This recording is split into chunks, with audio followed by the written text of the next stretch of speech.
हम हरदोई वाले हैं, हम हरदोई वाले हैं।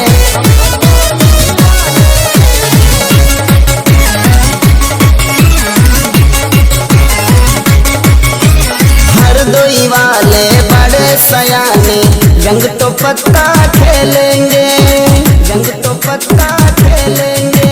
हरदोई वाले बड़े सयाने, रंग तो पत्ता खेलेंगे। बोल के हर हर महादेव हम सबको गले लगा लेंगे। पर लाल हरा, पर लाल हरा ना नीला पीला, रंग के सरिया खेलेंगे। पर लाल हरा ना नीला पीला, रंग के सरिया खेलेंगे।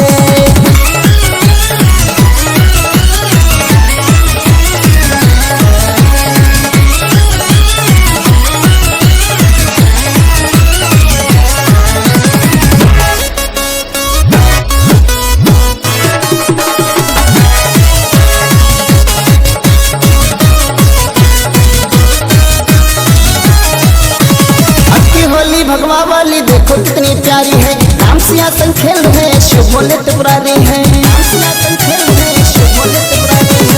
अति होली भगवा वाली देखो कितनी प्यारी है, राम सियासन खेल रहे हैं, शिव भोले त्रिपुरारी है। प्रेम का रंग ही है बस छाया अब पूरे हरदोई में, प्रेम का रंग ही है बस छाया अब पूरे हरदोई में। पर लाल हरा, पर लाल हरा ना नीला पीला, रंग के सरिया खेलेंगे। पर लाल हरा ना नीला पीला, रंग के सरिया खेलेंगे।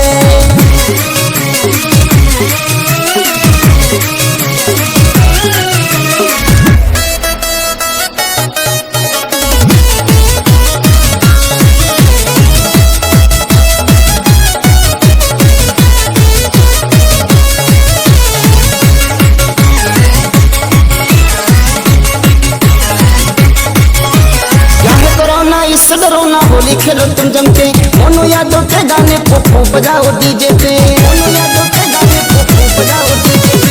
चाहे कोरोना इस रोना होली खेलो तुम जम के, मोनू यादव के गाने पोपो बजाओ डीजे पे। क्या होगा हम भक्तों को जब रक्षक ही रघुराई है, क्या होगा हम भक्तों को जब रक्षक ही रघुराई है। पर